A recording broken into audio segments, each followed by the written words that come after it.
Ladies and gentlemen, boys and girls, children of all ages, welcome to another edition of the Friday Eve special. That's right, ladies and gentlemen. The Sideline Junkies bring to you the gentleman Jack Carr, the Midnight Rider, doing a two-man show again, like we've been doing the last couple of weeks. But today, we always start this show a little differently than all the other shows, because we have people go to work tomorrow, enjoy their Friday. They're gonna be talking to their coworkers. They're gonna be standing at the microwave, and then you gonna hear them start saying something, and it's like these three words. I think it goes Thursday night Throwdown. Yeah, that's what they talk about, and that's what we're doing. Let's kick it off, as we always do. With just seeing Jack. How you doing, baby? How's everything going? I'm doing good, man. I hope everybody had a happy holiday. Hope you had a Merry Christmas, Midnight Rider. Had a blast, man. Wouldn't trade it for the world. Uh, I like to express the same thoughts to all our watchers, all our listeners, all the people on the page. Thank you for your support first and foremost, and also I hope you all had a very happy holiday, a very good holiday. Um, with that being said, you want to get going because we got a lot of stuff we got to talk about. Let's talk about it. All right, Let's do first up, it. let's just do it this way because the other way isn't working. First point of news today: Jim Larinaga steps down. So the Miami coach calls press conference.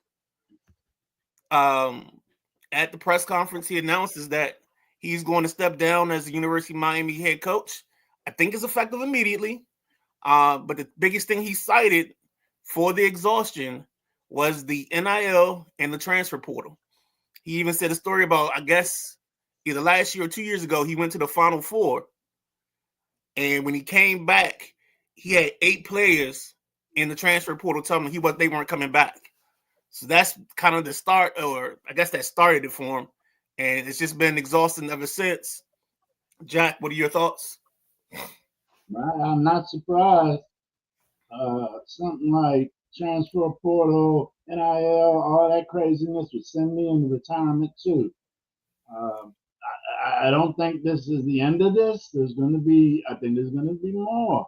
If you look at it, you got great coaches like Nick Saban, Coach K, Roy Williams. You got a lot of coaches that I believe left because of this. Um, so it's definitely a problem, and it needs to get fixed. It needs to get a governor, commissioner, something needs to get fixed, and I'm hoping NCAA is working on this as we speak. It's looking bad, and for a coach, it's got to be stressful to not know who's coming back next year. You should always know who's coming back. If somebody dangles some money in front of them, he gone. So you know how I feel in that ride. That's a shame because Coach Larry Nagel is a good one. Yeah, I think Belichick is doing it the right way. I think you got to have a person that handles all this, and I think the way of the GM. I think you're going to start seeing a lot of schools go to GMs, and they're going to not just be they're going to be for one sport. So you're going to have a football GM, you're going to have a basketball GM, a women's basketball GM. I think you're going to have to do it that way to take some of the stress off the head coaches. Otherwise, you're going to see more and more of the older coaches step down because this is a brave new world. Um, I've heard coaches say that now they're having to recruit their players all season long. So that's another part of the issue is you're recruiting almost on a monthly basis, um, and I think that's the part that becomes tiring. And these windows, I think they have to adjust the windows some too of when the person can transfer. Definitely. You got anything else on this, Jack? I don't. Maybe I know they're gonna say you can't leash them down, but maybe a certain amount of transfers too. I mean, it'd be a damn shame to see somebody play 5 years, 5 different schools, but there's just got to be limits, many different limits, not just on the where you can go, but there's got to be some limitations set. So it's a big job for NCAA, and we'll hope they do it right. Well, I Now, mean, I like your thought process, but I'm thinking it's the NCAA, and no matter how they set up the limits, they have the world's worst lawyers. They lose every case they take on. So I just see like they'd set the limits and they'd find a way to get around it, and they'd lose a trial or a case somewhere, and then we're back to this. I saw a kid post a what was he posting? It was a reel. He was like, in 2028 football introductions, and you know how the players are like, hey, Randy Moss from Marshall University. Well, now the dude was like, I'm Jack Harris from Bowie State slash Howard slash Notre Dame slash Colorado slash Boise State. So I mean, we're getting there. We're getting close to it. definitely, it's still a little bit of work. You got to structure that. For sure. And with us already talking about college hoops, Jack, let's go ahead and go to the Jack corner. You do your breakdown of college hoops. I think you want to do like the top 10 or something. Yeah, yeah. I just want to do top 10. I think top 25. That's a whole show. So just a little recap on the top 10. We haven't touched on them in a couple weeks, so let you know how the top 10 is stacking up now. Tennessee held on and maintained their number one ranking. They got some big games coming up in the next week or so. They got number 23 Arkansas, and they got number 6 Florida. They're going to be having to play soon. It's on the 4th and the 7th. They'll play those two teams. So same thing over there. As a guy Zegler, he's running the show from the point guard position with 8 assists a game, and then Chaz Lanier, 19 points a game. That's a big time score in college ball, 19 points. So keep an eye on Lanier over there in Tennessee. Auburn stayed in the number 2 spot with Johnny Broome, Naismith candidate, 19 points, 12 rebounds a game. Uh, Tennessee is now 11-1. Auburn is also 11-1. You got Iowa State at number 3 at 10-1 also. They got Keyshawn Gilbert with 17 points a game, 5 assists. He's running things over there at Iowa State. They're a fun team to watch. Number 4, the Blue Devils still hold on. 1 through 4 has been the same. Cooper Flag, 16 points, 9 rebounds, 4 assists, an all-around ball player. He's holding it down over there at Duke. Number 5, Alabama, 10-2 Alabama. Mark Sears, 18 points a game. He's really doing great. Then there's a guy named Grant Nelson. He's just the dog of this team with 13 points, 9 rebounds a game. Here's the team that's jumping. This team is jumping. Earlier in our preseason, I was talking about the top 25, and the Florida Gators was coming in at number 19. They have made the jump so fast, like I thought they would. Florida Gators move up to number 6 and undefeated 12-0. There's 4 teams undefeated, I believe, but I only have 3 in front of me. Oklahoma's 12-0 at number 12, and the team Drake is 10-0, unranked. So the Florida team at 12-0. They got Tennessee coming up and Kentucky. So we'll see what Florida's made of real soon. Walter Clayton Jr., 18 points a game. He's doing this thing for the Gators. Number 7, Kansas. Kansas has been all over this top 10. They've been number 1. They've been number 5. They've been number 2. They've been number 10. In this short season, Kansas has roamed through the top 10. But they're back on track now with Hunter Dickinson, 16 points and 10 rebounds, and they're getting over them early losses they had. They're 9-2 now. Marquette, staying right here in the middle of it. Cam Jones, 20 points a game, 6 rebounds. That Marquette team, watch him. Cam Jones, he's nice to watch, Midnight Rider. And then at number 9, you got the Ducks from Oregon, 11-1. We'll see what's happening. They got some big games coming up. They got number 24 Illinois coming up. Illinois is going to see what Oregon's made of. Nate Biddle over there, 14 points, 9 rebounds a game, doing a hell of a job. Holding on to number 10 is Kentucky. Kentucky has dropped in this poll this time, and they're 10-2 right now. As I said earlier, Kentucky's got number 6 Florida coming up. I look forward to watching that game. I believe it's on the 7th. Well, I'm not going to hold to that. It's coming up in the next 10 days. So if anybody wants to check us with the basketball, look out for that Kentucky-Florida game. So just some things I noticed. UConn is climbing back up. UConn got banged down for 3 losses real early in the season. Coach Hurley's got things under control, and UConn is climbing back up the ranks. So watch out for UConn. And then you got Gonzaga, a team I've knocked for 10 years, ever since they became a Cinderella back then. You know what I'm saying? If they get in a real league instead of this West Coast league they're in, I ain't got no idea what that is. Get in a real league and come to the show at 20, 25-3, and I'll give you some dap. But if you're standing in that division where St. Mary's is your only challenge, then Gonzaga, I don't care. So Gonzaga has dropped to number 14. Gonzaga at one time was number 3. They're 9-3 now. They play UCLA tonight. So if you want to see some Gonzaga ball, it's a little bit late. Probably starts around 10, 11 o'clock. You can see if UCLA can knock Gonzaga out of the top 25. So that game is on tonight. And this here is our AP poll.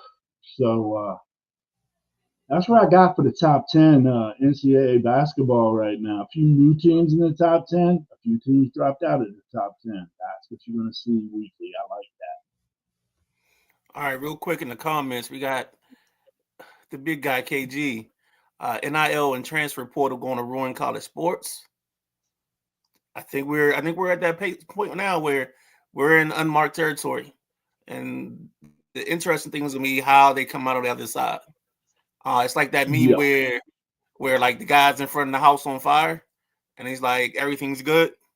I think that's where we are right now, and then the big guy comes back with another one. I guess he was talking about your rundown.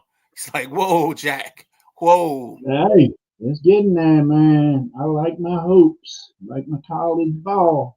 I got to keep our listeners updated. Yes, indeed, sir. Yes, indeed. And with that being said, let's go ahead and transition over. Since we weren't with you guys on Tuesday, what we're going to do is we're going to try to take care of some of the stuff we did on Sunday and what we call the nickel.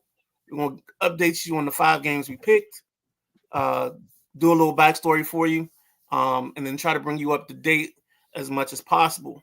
And with that being said, the first game that we picked in the nickel was the Minnesota Vikings against the Seattle Seahawks. As you can see, the score there, Vikings win 27-24. Let's see what we got here stat-wise. Stat-wise, looks like Darnold threw for 3 touchdowns with 246 yards passing. Aaron Jones, 67 yards rushing. Justin Jefferson, 10 catches, 144 yards, 2 TDs. Jordan Addison, 5 catches for 35 yards and a touchdown. Jefferson had 2 touchdowns. So if you had him in your fantasy league, that's a lot of points. Geno Smith goes for 314. Yeah. Excuse me, Midnight Rider. If you had them in your fantasy league, that's a lot of points, but not enough points to beat the Midnight Rider. Okay, because I had JJ, and I needed JJ to put up 80 points to beat you, man. Dang. Geno Smith, 314, 3 TDs, 2 INTs. Kenneth Walker, 8 rushes, 31 yards, no TDs. Jackson Smith and Jigba, 8 receptions, 95 yards and a touchdown.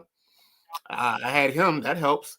DK Metcalf, 3 receptions, 57 yards, and a touchdown. And then it looks like they even got Noah Fant with 3 catches and 50 yards. Jack, if you remember your pick, or how do you want to talk about it? All 3 of us hit on this game. Okay. All 3 of us picked Minnesota in the over. And Minnesota, I thought their defense was going to hold Seattle back a little bit. But I'm telling you, Seattle, they're not the team I thought they were.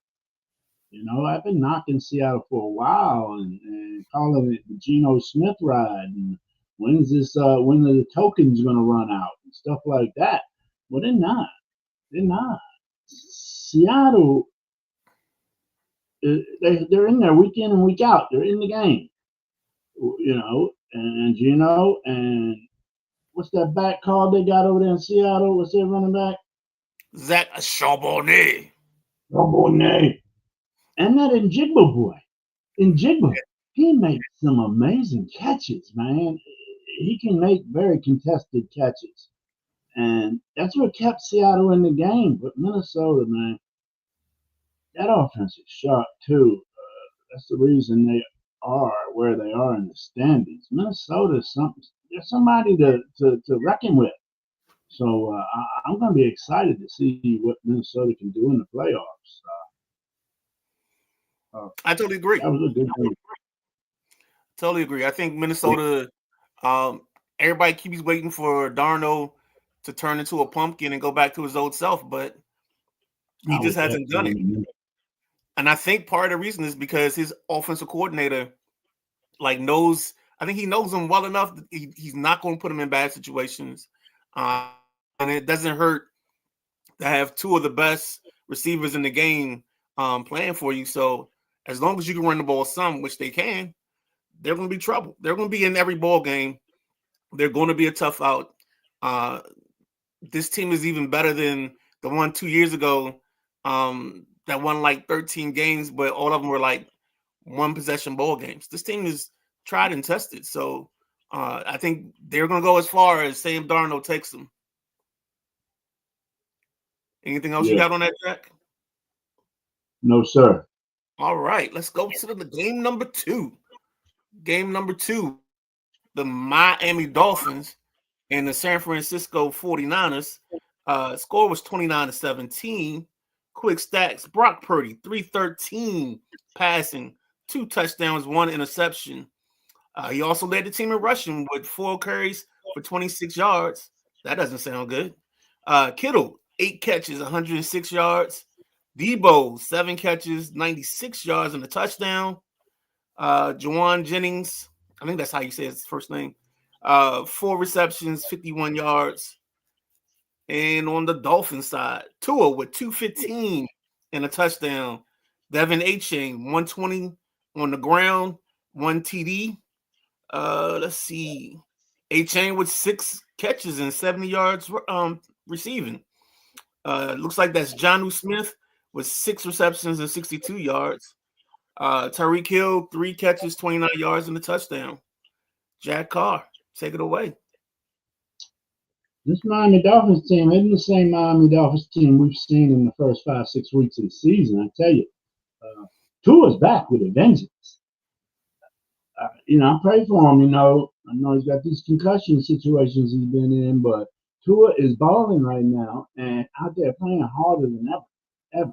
I mean, and Achane was the MVP of this game. Achane, he was running the ball, he was receiving the ball, he was doing everything.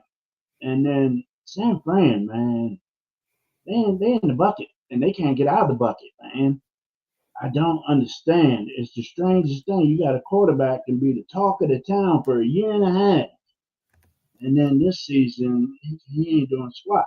Threw for 300, but that ain't nothing. He was trying to chase Miami, so I ain't worried about Purdy throwing for 300 saying he did something. He was playing coming behind ball, and I just don't know, man. San Fran is in the bucket and can't get out. It's hard to say their season is over. Right. they was front runners, top 3, 4 predictions in the beginning of the season, and they just took a nosedive. I mean, They had it's injuries. they have some of the same injuries they've had last year, though. Debo's been in and out for a year, so they lost McCaffrey for 6, 7 weeks last year. Yep. So it's yeah, maybe some of the other small injuries like linemen and stuff like that, but they played through injuries and been great in the last couple of years. So it's funny to watch, and I put San Francisco up there several times this year, and they let me down, man. So on the picks on this one here, Midnight Riders, the only one that got it right, Miami and the Oak. Right. We Good didn't have a job. good week. We didn't have a good week. Well, you might have. 3 out of 5 ain't bad. Yeah, because I know I didn't get this next one right. And the next ball game on the agenda, folks. Nobody got that. Dallas Cowboys in a stunner, 26, Tampa Bay 24. Highlights: Baker Mayfield 304 passing, 2 touchdowns. Bucky Irvin 68 yards rushing, 1 TD. I think that's the guy you talked about a couple times on the show. Mike Evans, 5 receptions, 69 yards. Jalen McMillan, 5 receptions, 57 yards, and a touchdown. On the Cowboys, Cooper Rush, 292 yards passing, 1 TD. Rico Dowdell, 23 yards rushing. That's the leading rusher today. And then receiving wise, CD Lamb, 7 catches, 105. And then Brandon Cooks had 3 catches for 48. Gentleman Jack, take it away. While you got the stats out, did Baker throw some interceptions? He threw 1. Oh, okay, I thought he threw 2. Wasn't there? Maybe it was fumbles or something. There was a fumble late. There was a fumble late in the game that kind of sealed the deal. Tampa Bay gave it back to Dallas. Yeah. Yeah, okay, I remember that. Watch a lot of football. Sometimes it's hard to remember which game had that happen, but yeah, Baker tried. But I tell you, Dallas is a better team with Cooper Rush at the quarterback spot. I think the proof's in the pudding, man. Look at his record. I mean, better than what Dak's done, and Dak's got the bag. So what's wrong with that picture? Yeah, Dallas played good. They played good. Cooper Rush is comfortable being QB1 in Dallas, and you got CD Lamb, dude. Hold up, let him go get it. Tampa Bay need to get Evans the ball more. You can't get Evans the ball 4 or 5 times. Mike Evans got touched the ball 8 to 10 times a game. So, and then Bucky Irvin, man, way to keep balling out. He played from snap to last whistle hard. I like Bucky Irvin a lot. That's a little guy, but he'll pick up a linebacker coming out on the blitz. He'll do everything. Block on reverses. Bucky Irvin's a solid ball player. So Tampa Bay will be back. They got a little bit tougher road now. Just lost to Dallas, so we'll see what Tampa Bay does to fight for the playoffs. All right. Now we go to the game. Well, not the game of the week, but one of the games involving teams that somebody on the show roots for. So we have the Buffalo Bills 24, the New England Patriots 21. Let's see. May, 261 yards passing, 2 TDs. Ramon Stevenson, 60 yards rushing, 1 TD. Boutte, 5 receptions, 95 yards and a touchdown.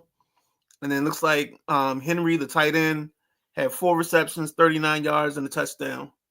On the Buffalo side of the ledger, Josh Allen, 54 yards passing, 1 touchdown, 1 interception. James Cook, 100 yards rushing, 1 TD. James Cook also with 3 receptions, 26 yards, and a TD. Looks like Buffalo got a lot of contributions in the passing game, but nobody made any significant yards. Jack, any takeaways? New England has been playing better ball this past 4 or 5 games. It looks like May's getting very comfortable in there. I did not expect New England. I expected this to be a 3-point defeat, a 3-touchdown defeat. I really did think Buffalo was going to hang a 40 piece and blow them out by 30. But, who people don't think of a lot, they're mentioning Allen and Lamar Jackson and MVP. I think Barkley's been thrown up there. But Cook from Buffalo, that's a touchdown machine. He's probably over 15 touchdowns now. He had 13 a couple weeks ago when I was looking into his stats. He's a touchdown machine. He might just be at 1,000 yards for the season. I know Barkley and boy from the Ravens, Derrick Henry. Derrick Henry are way ahead of him in yards rushing, but Cook puts that ball in the end zone, and Cook makes big plays when needed. So I think Cook was a big part of this victory here. Buffalo hung on and got it, 24-21. Nobody hit this pick. We all picked the over, and they scored 45. The over 46.5. And on the Dallas Tampa Bay game, I got a big nobody next to that too. None of us hit that. So I thought I picked the Patriots to cover. Yeah, but you picked the under. I'm sorry, you picked the over. We all three picked the over. Yes, you did pick the Patriots to cover. You did. Okay, I thought so. Because y'all was talking about blowout. I just didn't see it. The way that the Patriots have played all year, they've been in ball games more so than anything. They haven't been a team to get blown out. They're going through some changes. It's going to be interesting. I know there's talk about the rookie receiver they have, Polk, that they drafted out of Washington, is basically being phased out of the offense. So it's going to be interesting to see what the Patriots are trying to do. It's going to be interesting to see if Gerard Mayo keeps the job beyond this year. I think just he should. Because, I think he should. I think Mayo should do the job. I do too, but I'm just concerned with some of the stuff. I mean, you cut KJ Osborne, and then you got your number 1 pick or one of your draft picks not really seeing the field. I'm starting to worry if that's a team issue or if that's a personal issue for the player. That's what I'm concerned about. And if they perceive it as a team issue, then that could be a way for them to get rid of the coach in that sense. Let's see. Let's go to the game that we all rooted for. Commanders 36, Eagles 33. Jalen Hurts leaves the game early with a concussion. Let's see. I know Jaden Daniels had 5 touchdowns, 258 yards, 5 touchdowns, 2 interceptions. He also led the team in rushing with 9 rushes for 81 yards. Wow. This is a crazy stat line. Jamison Crowder, 2 receptions, 15 yards, 2 TDs. Talk about being efficient. Terry McLaurin, 5 catches, 60 yards, and a touchdown. And then Olamide Zaccheaus, 5 catches, 70 yards, 2 touchdowns. On the Eagles side, Kenny Pickett throws for 143, 1 touchdown, 1 interception. Saquon Barkley runs for 150. He had that 68-yarder early in the game to start off the scoring. I think that put them up 14-0, if I remember correctly. A.J. Brown, 8 receptions, 97 yards, and a touchdown. Devontae Smith, 6 catches, 51 yards, and a big drop in the ball game. Jack, take it away, sir. Yeah. I was waiting for this game for a couple weeks. It's been on my calendar, getting Philly again with a healthy JD5. Last time we played Philly, he was a little banged up with that rib problem. I think it affected his game plan in that one, but Philly came out on top in that game, and that's why we were hungry for this revenge game here. Uh, Jalen Hurts coming out. Who would have thunk that, man? Um, there was a couple of fourth down tush push times when Philly punted. I guess they didn't trust Pickett with that tush push, but I'm glad they did punt. Um, I heard you talking about Saquon Barkley. Now he needs 268 yards to break the single season rushing record. 268 in his last, two games? Yep. It can happen. It can happen the way Saquon's been running. And Washington, Daniels, he runs this team well. He does. I've seen it since the first or second game of the season. He is a very poised young athlete, young rookie. He's got more poise than any rookie I've seen in a while. So, and then Jamison Crowder, I've been a Jamison Crowder fan since he was at Duke. You ain't gonna get a smarter, better, better football IQ player than James Crowder. I think he went to Philly for a minute and had a cup of coffee and then came back because he was drafted by Washington. And then McLaren. It seems like McLaren is getting very comfortable with Jaden Daniels, and them two are starting to connect. 5 receptions, I think he needs more like 8, but it all worked out. And that final touchdown pass, at the end of the game, we were watching it on the way home from visiting my dad, and we're approaching the Bay Bridge, getting ready to get on the Eastern Shore, and then on the bridge. And then right at the top of the bridge, they threw that touchdown. Me and my wife are hitting the roof of the truck. We're like, yeah, it's happening, baby. We were going crazy. And then I was looking to see if there's any flags.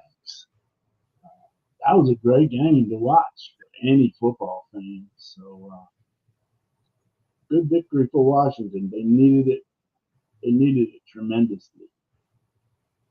Yeah, I think it's a statement when I was on Twitter and I saw people complaining or trying to panic. And if I could have found the Kobe Bryant when he's playing Indiana and he starts running back up the court in the playoffs and he's like pushing, telling them to calm down, that's what I would have posted on Sunday. And then towards the end of the game, I just thought, as long as we got 5, we got a chance.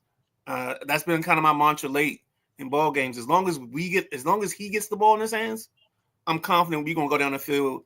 And that's a big testament to Dan Quinn and Cliff Kingsbury because of the way they prepared this team in the offseason. They prepared them. They did a lot of specialty work, and it even came out that play they ran that in their last walkthrough. It was one of the last plays they did, and then if you notice, they did the 2-point conversion with a handoff. They call it a safe 2-point because that way, if you throw it and it gets intercepted, the team can return it for points. But if you for 2 points, and that could have lost them the ball game. So that's why they did the safe handoff to which we'll call it. And they said they literally practiced that. That was the last play they practiced on Friday before they left. So good stuff. Way to think of everything, all the details. Go ahead. And on this one right here, myself and the Midnight Rider hit this one, Washington in the over. And they went far over. They scored damn near 70 points. Yeah, it was a big game.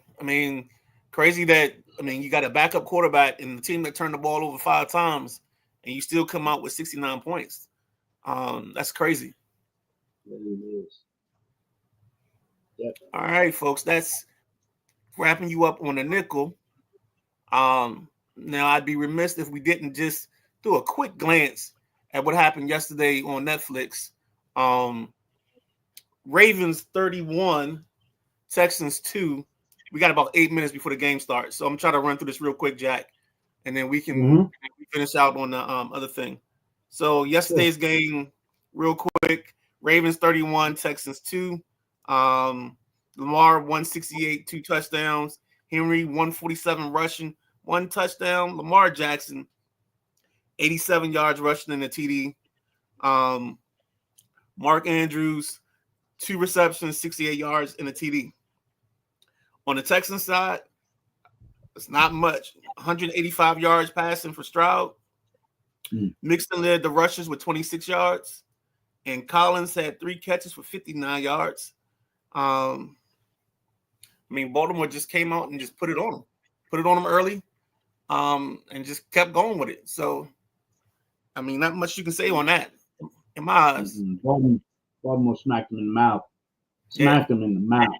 That's just bully ball. Hey, this is how it's going to be. When I saw that, I didn't get into that till second half. I picked Houston. It's getting that part of the season in my picks. I got to try to get a few upsets over some guys to make up some ground. And both my upsets on Christmas failed. So I had Pittsburgh winning. Speaking of the other game on Christmas, we had the Chiefs 29, Pittsburgh Steelers 10. I think we saw the Chiefs kind of get their offense back. Like, they got some parts that was out early. So, like, Hollywood Brown and guys like that came back in the lineup. Here we go. Patrick Mahomes, 320 yards passing, 3 TDs. Kareem Hunt led all rushes with 20 yards and a touchdown. Kelsey, 8 receptions, 84 yards, and 1 touchdown, which now makes him the leading tight end or leading receiving TDs for the Chiefs. Xavier Worthy, 8 catches, 79 yards and a touchdown. And then Watson, 2 receptions, 60 yards and a touchdown. On the other side of the ledger, the Steelers didn't look too good to me. Russ, 205, no TDs. Both backs for the Steelers, Harris and Warren, about 71 yards. Harris had 74, Warren had 71, no touchdowns for them. And Pat Freiermuth, 7 receptions, 60 yards. Pickens with 3 receptions and 50 yards. And that's the recap on that. Got anything, Jack? How many carries did Najee have? They split this right down the middle. Najee had 13, Warren had 11. I don't know why they're doing that, man. Najee been their dog for the last couple of years. And I don't see him lacking in production. I mean, you say he had 13 carries for 70-some yards. Man, get that boy 25 carries, man. I don't know why they're not feeding the ball to Najee more, and he's great out of the backfield, too. I thought the Steelers were going to catch the Chiefs. The Chiefs have been barely winning for the past couple of weeks, so I figured the Steelers being hungry after getting beat by Baltimore in their last game, I thought they'd be hungry and ready to take on the Chiefs, but I didn't see what I wanted to see. So Chiefs put up numbers, but they still ain't hit that 30 yet. They ain't hit 30 in a while. Nope, but they don't need to right now. As long as they keep winning like they're winning. All right, let's get into the main event. Tonight's ball game. The Chicago Bears play the Seattle Seahawks. The line is -4.5. The over-under is 41.5. And all lines are brought to you by FanDuel, our unofficial official sponsor of making our lines. FanDuel, if you don't know, I think they have a promotion right now. If you hit your first bet of $5, you get $150 in bonus bets. So check that out. Jack Carr, Bears Seahawks. What you got? Oh, and before you go, Kenneth Walker is out for the rest of the season, so you can get a heavy dose of Zach Charbonnet. Charbonnet. And Charbonnet can carry that load too. Yeah, Gino and the Seahawks, they're gonna come out here, and I think they're gonna be on a mission tonight after that loss to Minnesota on Sunday. I think Seattle's gonna come out hard. I don't see the Bears ain't got nothing for them. You can go get PG Community College, Montgomery Community College, whoever to come play this game better than the Bears. The Bears are going to get Williams killed back there. The boy's getting hit very much. Do they got Odunze on the Bears? Yes. Odunze, he needs more passes his way. He's an acrobatic uh, ball controlling guy when it comes to going up after one or getting in a contested area. They need to get him the ball more. But Chicago's toast. They're toast. They're crispy toast. They're done. So I expect to see Seattle hang a big number tonight. It's going to definitely be a 30 piece. I'm gonna go with a shocker. I don't think the Bears are going to score more than 14. I just don't like Seattle right now. I like Njigba and Charbonnet, but I think this is that one sneaky game where the Bears might just rise to the occasion and steal this. I'm gonna go with the Bears and the over. Woo, smoking. Yeah. I know I didn't pick this, but as we've been sitting here talking, for some reason, I think the worst case scenario, the Bears cover. But I think the Bears will steal this. I don't know why. Seahawks defense is tough, man. I don't know. I don't agree with that. Oh, I know, but it's The just talent those, level you know, is like here. you had that gut. Yeah. Like something about this I game. understand. It's something about this game that I think. Bears Seahawks.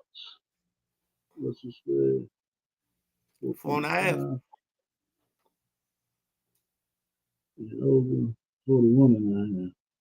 I just say I don't see the Bears doing that. I don't barely see the Bears putting 2 touchdowns up. I think the Bears kicker might get some work. I watched the Bears last week. They're an ugly team to watch, man. It's bad. I understand, Jack. It's bad in Chicago. I just think it's something about the Seahawks that they've been up and down all year. That like this is just one of those occasions where it's just. I think this is one of their down weeks, and it's not gonna happen. I think this is the one where they just think it up. Yeah, but they're coming off that 3-point loss to Minnesota. They wanted that bad, and they know where they are in the division. You know that division's wide open. Yeah, it's a game difference. Pretty much, I think whoever wins the division is the only one that makes the playoffs. Especially if Washington wins this week, I think that pretty much locks Washington in. The worst they can do is the 7 seed, and they have a chance at the 6. So, Mm-hmm. All right, folks. Well, you got a couple more minutes before kickoff starts. Make sure you get your lineups in. Make sure you get your picks in. Any last words in the wrap it up, Jack? No, not right offhand. We'll see. I'll see y'all Sunday. I'm looking forward to that show. New Year's is coming. The New Year's coming. Yeah, I think we covered everything that I could think of. All the news I saw today. I think they did talk about some of the ratings for the basketball games. I know the Junkies talked about it earlier today. The sports junkies on the radio talked about it earlier today about viewership being down for the NBA. They talked about ways to try to fix it. I don't know. I mean, I think it's always down till January, February. Yeah. I mean, I think it's always slow in the beginning. Totally agree, Jack. I see it. All right. Well, I am the Midnight Rider. That is the gentleman, Jack Carr. This week, we are off until Sunday, where we will do the Sunday Rise. That's the next time you get to see these two pretty faces. Ladies and gentlemen, thank you for watching. Thank you for coming out. Have a great evening. Thank you.